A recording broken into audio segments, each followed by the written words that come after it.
This is the full in-depth review of the PING G400 MAX driver. This driver comes out 6 months later than the original G400 driver, and it now offers the full 460cc head, more weight towards the back.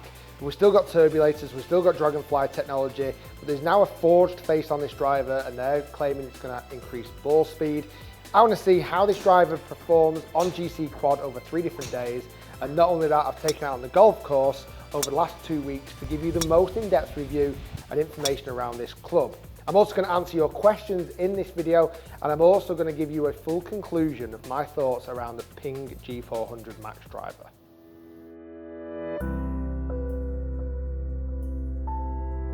So, only 6 months after the original PING G400 drivers came out, PING have now introduced this G400 MAX. And the MAX comes from the size of the head. This is the now full 460cc head, where the original PING G400 was only 445cc. There's only 3% difference, but it does make quite a large difference in head shaping. Because this MAX driver, like the MAX irons that they've had out in the past, is very much geared around forgiveness. That is the big story of this driver, that it is the most forgiving driver out on the market. This is what PING are claiming. And the way they've done that is they've obviously introduced this bigger head shape now, but they've actually made it very long head shape as well. So from front to back, it has got a massive area of surface. And then to double up on that, they've actually added more tungsten weight to the back of the head to increase that launch angle, to get that forgiveness on off-centered hits so the club doesn't twist as much. It does look slightly different. It actually looks a little bit more premium, even though the price is still the same. This coming out onto market is $435 or £389, which is the same price as you could pick up the G400 when it first came out. And hopefully in this video I'm going to answer the questions around the guy who's bought G400. Where does he sit when he's now looking at this G400 MAX?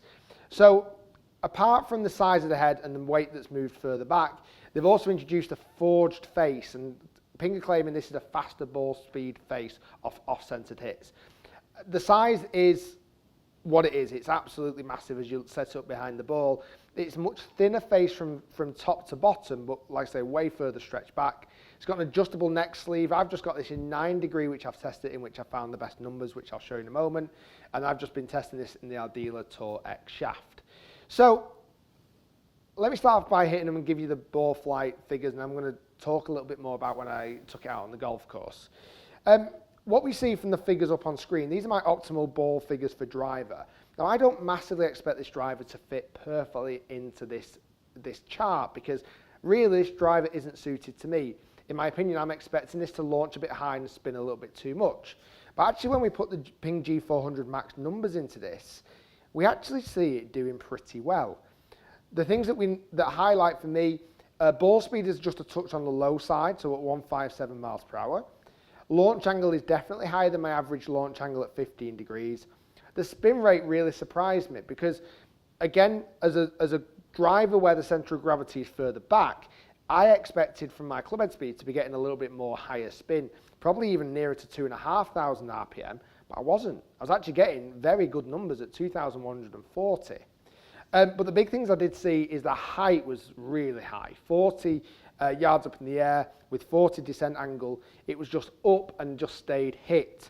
But yet the carry distance wasn't affected. My carry distance was still 279 for a 298 total distance, which is exactly where I'd like to see my driver distances go.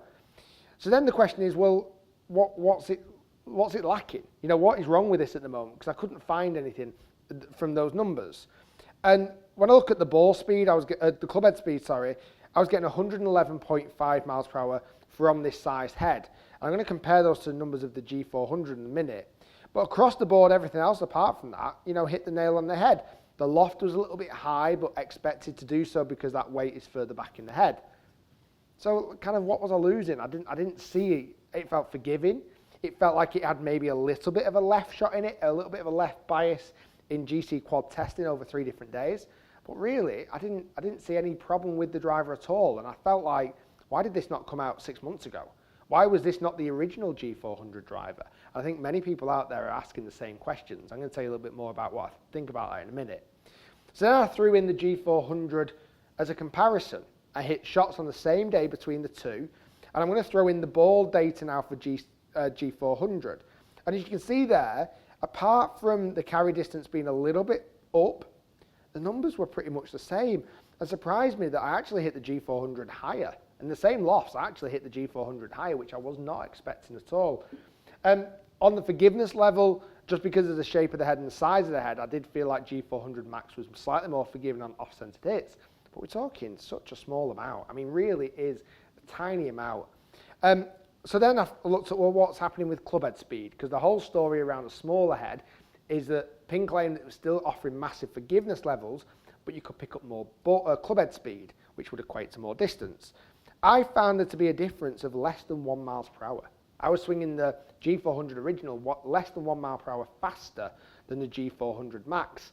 So unbelievably tiny numbers. Like, if you put them both next to each other, apart from the noticeable visual differences of the size of the head, the numbers for me stacked up almost exactly the same.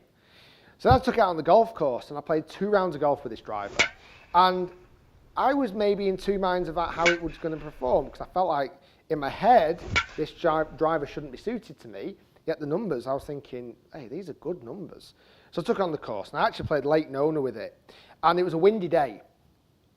Not a great day for the G400 Max in the wind.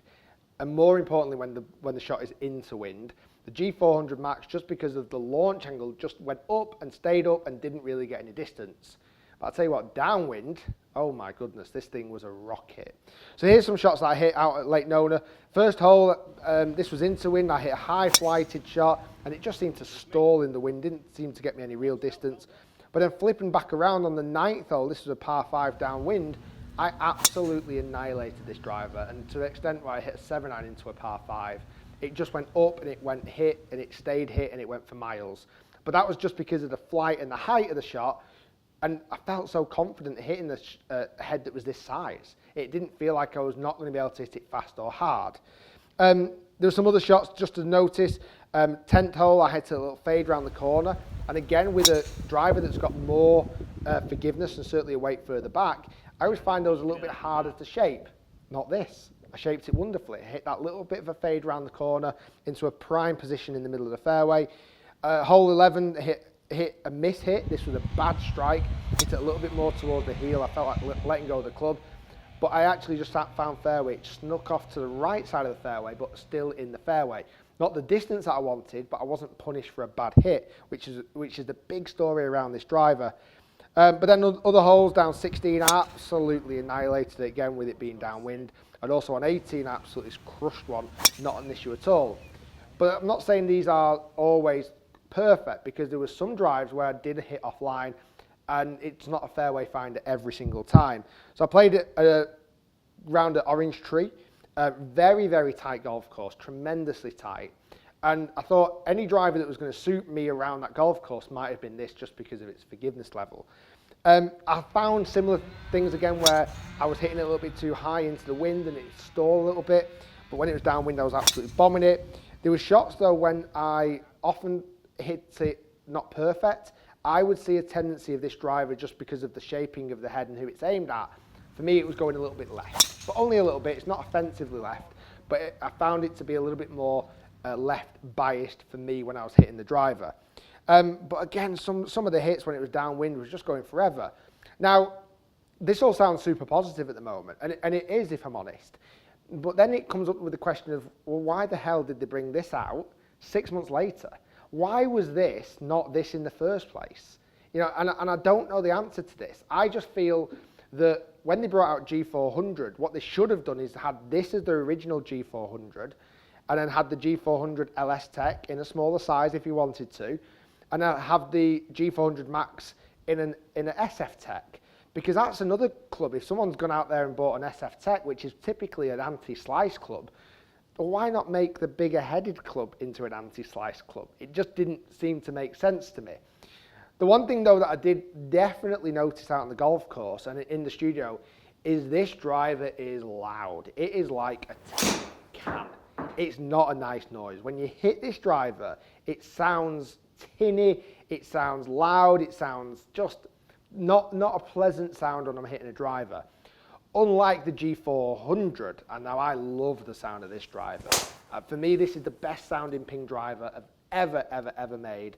I'm still using and playing with the LS Tech version, and for me, the numbers and the flight is phenomenal with the G400 and the LS Tech, but I just feel like it lacks forgiveness, which you would get in the Maximum driver. But why did they bring them out separately? It just doesn't make sense. We're now at 4 Ping drivers. You know, that's a lot for Ping. That is a lot. So numbers seem to stack up. It wasn't as high spin as I found. It was very forgiving. It was super tinny. That's like the, I don't know if you can, I don't know whether it's the new Force Face, but it sounded awful. But downwind, it went like a rocket ship. It went up in the air, it flew. It'd be great for new golfers. It'd be great for higher handicappers without question. But in fairness, apart from the sound, I could definitely game this. Let's get to your questions and we'll come to a little bit more of a conclusion.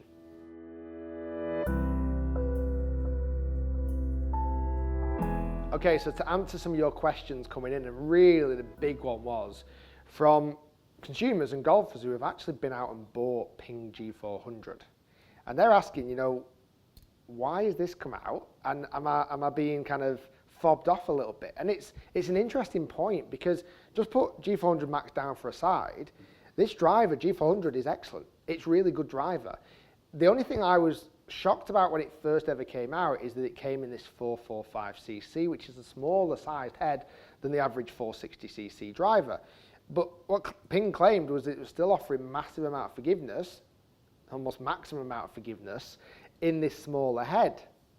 But then 6 months down the line, and you know, if I'd bought this, I would be annoyed if I saw this come out, because this now offers the maximum amount of forgiveness. This still offers, from what I've tested, to be a great driver. You know, I feel like, not that Ping have pulled the wool over anyone's eyes, but I just feel like there's either a place for only one of them, not necessarily both of them. I don't feel that both of these needed to come out. Now, whether, because we're at silly season at the moment and every single manufacturer is bringing a driver out, were Ping kind of lost in a little bit in that and went, well, we want to bring one out. We want to bring one out to the party. And that might be the case. But I think the risk of that is you annoy so many people that have bought the original G400. For me, that didn't need to come out. This was the one that should have come out, in my opinion. Even though it doesn't sound as good, I think for the average Joe who wants to just hit driver long and straight and forgiving, not massively bothered maybe about the tinny sound, might not be as much of a factor. That should have come out. Then the LS Tech should have come out in the 445cc head, which would have made a lot of sense. And then the SF Tech, which is a straight flight tech, should have also come out in this sized head. So I just feel like I feel like they've messed up. Truth be told, I feel like they've messed up, and they brought out a driver that is very good, but then they've discovered there's even a better driver. And it is so uncharacteristic of Ping, this. This is not a Ping thing to do. For me, this is, we see this from other manufacturers, but we don't see it from Ping. I feel like they've lost their way a little bit with this idea of bringing this driver out. And to answer all of the guys' questions who have got a G400 driver, I would be knocking on the door of Ping and saying, come on, what's going on here? Why did you not bring this out a little bit earlier? I would be really peed off. Because I think this is probably, it offers more, the G400 Max. It offers more of a driver for the same value. And if anything, probably a slightly better look. So G400 guys, sorry to say, but I think this, you can't wait, but this could have been a better driver. But I think that's Ping's fault, not the guys who bought G400.